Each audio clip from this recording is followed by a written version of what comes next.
성경 요한복음 15장 1절서부터 5절까지 읽어드리겠습니다.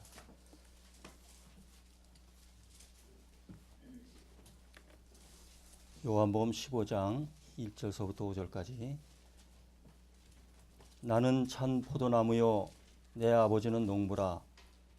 물은 내게 붙어 있어 열매를 맺지 아니하는 가지는 아버지께서 그것을 제거해 버리시고, 무릇 열매를 맺는 가지는 더 열매를 맺게 하려 하여 그것을 깨끗게 하시느니라.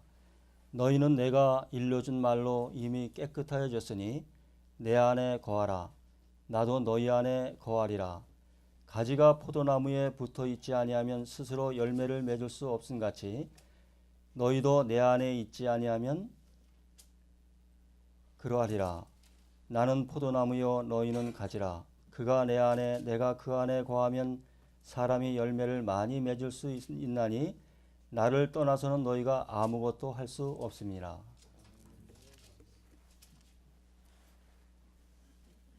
문승태 장로님에게 그 설교 제목을 부탁을 받았는데, 급히 물론 여기 그 낭독문에 있는 말씀 중에서 했는데, 이타적인 봉사, 이 제목을 받고서 얼마나 후회를 많이 했는지 모르겠습니다. 이타적인 봉사를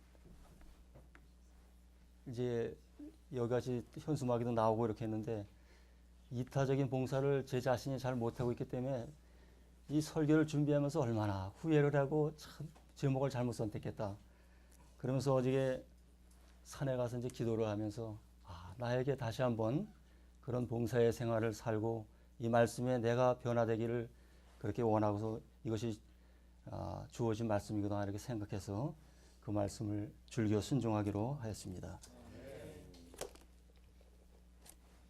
여기 오늘 낭독문에는 오직 홀로 합당하시오니 예수님의 재림, 그 다음에 누구를 경배하고 있는가, 예배와 부흥, 예배와 기다림, 예배와 안식일, 이렇게 말씀이 있는데, 그 중에서 과연 예수님의 재림을 기다리는 사람은 어떠해야 하는가? 오늘 제목과 같이 이렇게 말씀하고 있습니다. 마지막 때에 대한 하나님의 계획에 경배는 단지 신학적 주제라 끝나지 않는다. 거짓 예배에 맞서는 참 예배는 자신에게 고정했던 시선을 창조주요 구속주이신 분에게 향하게 한다. 재림을 기다리는 우리 참 예배에 맞는 그 삶은 자신에게 고정됐던 시선을 창조주요 구속주이신 분에게 향하게 한다. 그러면 그 향하게 하는 그 일들은 뭐냐면은, 하나님 아버지 앞에서 정결하고 더러움이 없는 경건은 그 고아와 가부를 그 환난 중에 돌아보고 또 자기를 지켜 세속에 물지 아니하는 그것이니라. 이렇게 야고보서 1장 27절 말씀을 해 주십니다. 그러면은 우리 주인이신 주님이신 그분의 영광스러운 재림을 기다리는 자들은 어떻게 해야 되는가? 수도원에 가서 수도를 해야 되는가? 어떤 시간적 날짜를 정해놓고 그거를 연구해야 되는가? 여러 가지 논쟁하면서 쓸데없는 시간을 보내야 되는가? 이렇게 독자는 질문을 하면서 어떻게 말씀하셨냐면, 쓸데없는 논쟁을 하면서 시간을 버리지 않는다. 그들은 자신의 공동체 속으로 들어간다. 그러면서 때로는 노숙인을 위해 봉사한다든지, 압박받고 낙심한 사람들에게 필요한 물품과 영적인 복을 나눠주는 일들을 한다든지, 병자를 돌보며 주구하는 자들을 품어주는 일을 한다든지, 이것이 재림을 기다리는 사람들의 자세를 오늘 말씀을 하고 있습니다. 그런데 제일 우리가 안 되는 일들이 이타적인 마음이죠. 이타적인 봉사는 참 쉽지 않은 것입니다. 그렇게 하려면은 집에 있는 것 같은 편안함을 종종 포기해야 하기 때문에 그것이 쉽지 않은 것입니다. 그런데 그것이 바로 예수님이 정신을 품은 사람들의 행동이라고 하였습니다. 예수님께서 자기를 비워 종의 형체를 가지신 예수님의 모습을 본받는 것이고 그것이 예수님의 정신이고 그리스도의 정신인 것입니다. 저는 오늘 요한복음 15장 1절서부터 나오는 말씀을 가지면서 우리가 열매를 맺는 삶을 살아야 되는데 그 열매를 맺는 삶을 사는 것을 살펴보면서 말씀을 나눠보고자 합니다. 이 서신 134페이지에라는 이런 말씀이 있습니다. 죄는 하나님께서 인간의 마음에 심어주신 사랑을 소멸해 버렸다. 교회의 사업은 이 사랑을 다시 불붙이는 것이다. 교회는 인간의 마음에서 이기심을 근절하고 그 대신 인간의 본래 완전한 상태에 있을 때 그 마음속에 있던 자비심을 갖게 해줌으로써 하나님과 협력해야 한다. 우리 죄로 말미암아 인간의 마음에 심어주신 사랑은 완전히 소멸버렸습니다. 이타적인 마음이 생긴 데는 자체가 그것은 잘못이죠. 그러나 교회 사업은 이 상을 다시 불붙게 하는 것이다. 교회는 인간의 마음에서 이기심을 근절하고 그 대신 인간의 본래 완전한 상태에 있을 때 그 마음속에 있는 자비심을 갖게 해주는 것이다. 이렇게 말씀하고 있습니다. 왜냐하면 예레미야 17장 9절에 만물보다 부패한 것은 사람의 마음이라고 했기 때문에 그렇습니다. 그래서 우리는 어떻게 그러면 이타적인 마음과 이타적인 봉사를 할 수 있는가? 그것은 포도나무 대신 우리 예수님의 그 나무에 접붙임을 받아서 거기에 붙어있는 가지인 우리가 붙어있는 그 생활을 살아야 되는 것입니다. 다시 한번 요한복음 15장 2절을 보겠습니다. 1절 2절을 보겠습니다. 내가 참 포도나무여 내 아버지는 농부라. 물은 내게 있어 과실을 맺지 아니하는 가지는 아버지께서 이를 제하여 버리시고 무릇 과실을 맺는 가지는 더 과실을 맺게 하려 하여 이를 깨끗게 하시느니라. 성경에서는 시편 80편 8절서 16절에 보면은 이스라엘을 포도나무에 비유되어 왔고 그 다음에 옛적에 하나님은 한 포도나무를 애굽에 가서 애굽에서 가져다가 가나안 땅에 심었다 이렇게 말씀하고 있습니다. 그 다음에 시대의 소망 675페이지는 그분 하나님은 또 다른 포도나무 그분의 아들을 취하셔서 이스라엘 땅에 심었다 이렇게 말씀하고 있습니다. 이게 예수님도 포도나무를 심으시고 그 다음에 그 가지는 누구라냐면 제자들이다. 또 우리 모두가 가지인 것입니다. 근데 2절에 보면은 물은 내게 있어 과실을 맺지 않은 가지는 아버지께서 이를 제하여 버리시고 저는 이 사실을 이 제하여 버리신다. 어떤 뜻인가요? 제하여 버린다는 뜻이. 물은 내게 있어 과실을 맺지 않은 가지는 아버지께서 이를 제하여 버리시고 저도 성경을 읽을 때마다 계속 잘라버린다. 열매 맺지 않으면 잘라버린다. 이렇게 알았어요. 근데 그 어느 분이 책을 쓴 올해 이것을 알게 됐는데 이 제하여 버린다는 뜻은 헬라어로 아이로라는 그런 말인데 1차적인 의미에서 위로 들어 올린다는 뜻이래요. 잘라버린다는 뜻이 아니라 위로 들어 올린다. 위로 들려 올려 장소를 옮기기 때문에 운반한다는 의미와 함께 다른 장소에 가져다가 놓기 때문에 빼앗아 간다는 부차적인 의미도 생긴다. 이렇게 말하고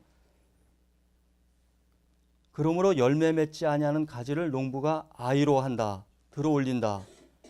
농부들이 가지를 들어주어 가지 열매를 맺도록 하는 것이다. 이 단어에서 잘라낸다는 의미는 전혀 없다고 합니다. 그런 잘라낸 데는 의미는 없고 위로 들다, 돌보다, 살핀다는 의미로 사용된다.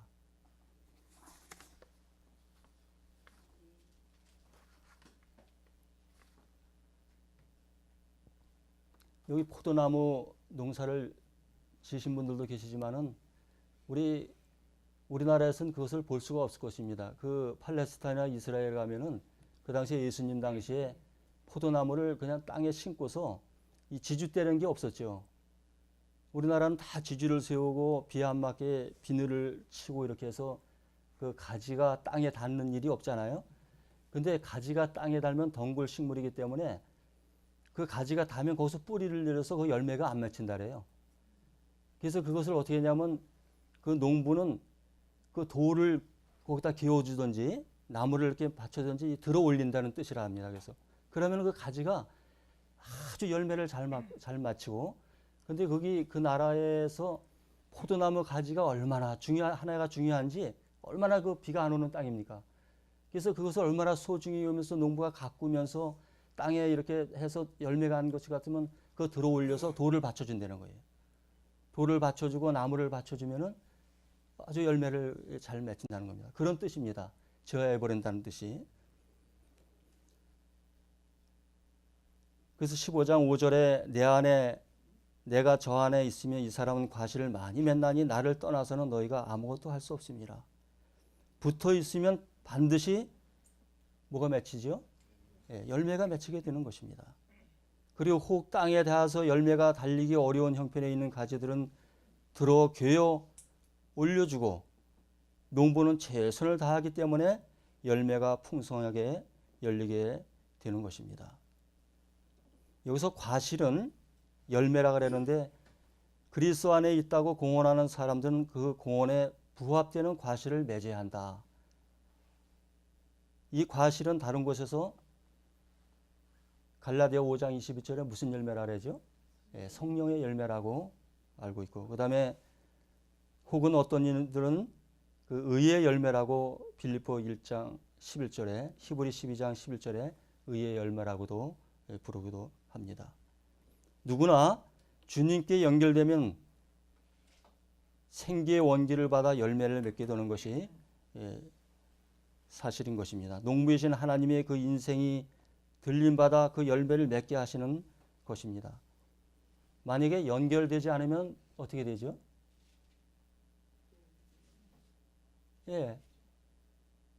가지가 뭐 잘려 뜨든지 연결이 되지 않으면 말라버리게 되는 거죠. 아마 우리 영적인 생애도 혹시 내가 좀 건조하고 신앙성으로 영적으로 우리 자신을 살펴보는 것이 필요한 것입니다. 그래서 우리 나무이신 예수님께 우리가 접붙임 받는 그런 생활을 살게 되시기를 바라겠습니다. 요한복음 15장 17절에 내가 이것을 너희에게 명함은 너희로 서로 사랑하게 함이라. 요한복음 15장 14절에 너희가 나의 명하는 대로 행하면 곧 나의 친구라고 하였습니다. 그래서 서로 사랑한다는 것은 포도나무를 아끼는 농부가 열매를 많이 열리게 되기를 기대하여 가지를 들어 올리는 것처럼 우리 모두도 서로 돕고 격려하며 들어 올려주는 우리 모든 사람들이 되시기를 바라겠습니다. 요즘 가장 이슈가 되는 그 미국에서 또 우리 안식일 교인들에서 이슈가 되는 인물이 벤 칸슨 인물인데, 그분은 교과서에도 없는 기적적인 수술을 잇따라 성공을 시키면서 존스 홈키스 병원을 최고의 병원으로 만들었다고 합니다. 이 참 쌍둥이 분류하는 것이 교과서에는 없다고 합니다. 그는 어린 시절 글도 잘 읽지 못했습니다. 부친은 알코올 중독자였으며 가난한 가정에서 자란 그런 사람이 어떻게 최고의 의사가 어떻게 대통령 후보까지 될 수 있었을까요? 그것은 그의 어머니의 격려와 용납 때문에 그렇게 됐다고 합니다. 어머니는 가족을 무책임하게 버리고 떠난 아버지를 한 번도 욕하거나 저주하지 않았고, 아이가 공부를 못한다고 절대로 비난하지도 않았습니다. 불우하고 절망적인 상황에서도 카스는 가정이 일어나게 된 것은 모든 것을 격려와 이렇게 용납을 하면서 어머니가 그렇게 격려를 해주고 이렇게 했기 때문에, 다시 말해서 오늘 이 가지를 들어 올리는 것처럼 격려해 주시고 들어 올려주고 교여주는 일을 그 어머니는 했던 것입니다. 그래서 그가 아주 훌륭한 신앙 안에 자라서 이렇게 하나님의 종으로서 모든 역할들을 한 어머니의 헌신과 격려 때문에 그렇게 되었다는 것입니다. 예수님은 격려의 달인이시라고 합니다. 그 요한복음 5장의 2절로 9절에 보면은 38년 된 그 안질뱅이가 있는데, 수많은 병자들이 벼슬달의 연못에 물이 동하기를 기다리면서 이 38년 된 이 안질뱅이는 경쟁에 뒤처져 갖고 어찌할 바를 모르고 고개만 들었다 내렸다 들었다 내렸다 이런 하는 상태였습니다. 그때 예수님께서 경쟁에 뒤처져 가장 후미진 곳에 도움을 받을 수 없는 그곳에 있는 사람에게 찾아가셔서 무한한 연민의 말씀으로, 격려와 동정의 말씀으로 말씀하셨습니다. 내가 낫고자 하느냐? 그 다음에 내 자리를 들고 일어나라. 아무도 찾아와서 그렇게 격려하고, 얼마나 경쟁이 심한지 살벌한 그런 그 자리였습니다. 물이 동할 때 서로 밀치고 들어가는 그런 장소였었지만은, 그러나 그 현 상황은 물이 동하지도 않았었고 똑같았지만은 예수님의 격려의 말씀, 사랑의 말씀, 동정의 말씀, 그가 그것을 믿었다고 하였습니다. 그때 환경은 변하지 않았지만은 그에게 변화가 일어나고 마음이 동하게 되고 그의 움직이지도 않던 근육이 믿음에 의지하여 움직이며 일어나 걸을 수가 있게 되었던 것입니다. 우리 모두도 기도와 격려와 지지하는 마음을 모든 사람들을 동하게 하고 신나게 하고 성공하게 하는 것이라고 생각이 됩니다. 제가 올해 원치 않은 선교회장을 이렇게 맡아서 일을 했는데, 솔직히 지나고 보면 한 게 없어요. 그런데 침례받는 날이든지 어떤 날이면은 선교회장님이 장로님이 되어갖고 이런 여러분들이 와서 어떤 일들이 있으면 그렇게 아주 몸둘 바를 몰랐습니다. 그러나 아무것도 한 것도 없지만은 옆에 와서 격려해주고 지지해주고 얼마나 힘이 나는 건지 모릅니다. 여러분들 올해 새로운 재직들이 뽑혔고 서로 격려해주고 지지해주고 기도해주고 이렇게 할 때 힘이 나고 열매가 맺히게 되는 것입니다.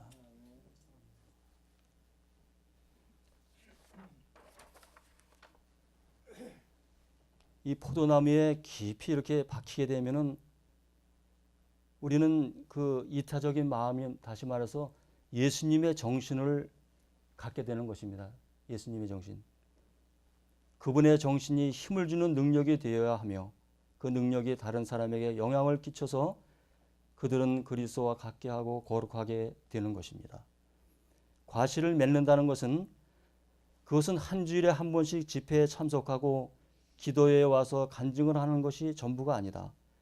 매일매일 우리가 그리스도 안에 있음을 발견해야 하며 우리 가정에서나 사업과 생활의 모든 관계에서 인내심을 가지고 그리스도의 정신을 나타내는 열매를 맺어야 한다. 그리스도의 정신을 나타내는 열매를 맺어야 한다고 하였습니다. 간헐적으로 그리스도와 관계를 갖는 것을 전부로 생각하고 가끔씩 그리스도를 믿는다고 고백하기 때문에 그들은 살아있는 그리스도의 가지로 여김을 받을 수 있다고 생각하는 것과 같이 행하는 사람들이 많이 있다. 그러나 이것은 잘못된 생각이다. 가지는 포도나무에 접이 되어야 하고 거기 붙어 있어야 하며 포도나무의 섬유질과 연접되어야 해서 포도나무 뿌리에서 수액과 영양분과 포도나무의 기름기를 매일 공급받아서 마침내 원둥치와 하나가 된다. 이렇게 할 때 열매를 맺게 되고 그리스도의 정신을 갖게 된다는 것입니다. 이러한 삶으로서 우리가 그렇게도 안 되고 부패된 마음이 변화가 되어서 그리스도와 같은 정신을 빌립보 2장에 있는 말씀과 같이 예수의 마음을 품게 되는 우리 모두가 되시기를 바라겠습니다. 그래서 예수님께서 베드로전서 2장 24절에 예수님께서 친히 나무에 달려 그 몸으로 우리의 죄를 담당하셨으니 우리로 죄에 대하여 죽고 의에 대하여 살게 하셨습니다. 우리를 살게 하시기 위해서 예수님이 들려 올리셨습니다. 우리들은 들려 올리시기 위해 주님은 십자가에 들려 치셨던 것입니다. 인생을 들러 올리시기 위해 폭도들에게 손에 사로잡혀 굴욕을 당하셨습니다. 요한복음 3장 14절에 모세가 광야에서 뱀을 든 것 같이 인자도 들려야 하리라. 나무 위에 달리신 하나님, 그분을 알게 되면 주님의 은혜와 사랑이 완전히 변화시키는 것입니다. 그래서 예수님을 닮게 되고 은혜의 통로가 되는 것입니다. 다시 요한복음 15장 1절을 다시 한번 보시겠습니다. 나는 참 포도나무요 내 아버지는 농부라.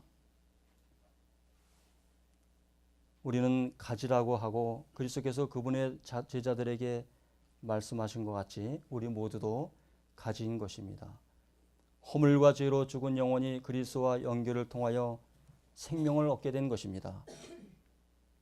죄인이 그 결점을 그리스도의 장점에 그의 텅 빈 것을 그리스도의 충만하심에 그의 연약함을 그리스도의 능력에 연결될 때 그리스도의 정신을 가지게 되는 것입니다. 이것이 열매 맺히는 삶인 것입니다. 이제 저는 마치면서 우리 모두가 기도와 격려와 지지는 마음을 통하게 하는 효과가 있는 것입니다. 우리 모두가 기도하고 격려하고 지지해 주므로 하나님의 선하신 열매를 맺는 모든 사람들이 되시기를 바라겠습니다. 그래서 잠언의 10장 12절에 미움은 다툼을 일으켜도 사랑은 모든 허물을 가리운다고 말씀하셨습니다. 허물을 덮어주는 자는 사랑을 구하는 자여 그것을 거듭거듭 말하는 자는 친한 것을 이간하는 자니라. 잠언 17장 9절에 말씀하고 있습니다. 들려 올려주는 교여주는 그런 우리 모든 사람들이 되시기를 바라겠습니다. 말씀 마치겠습니다.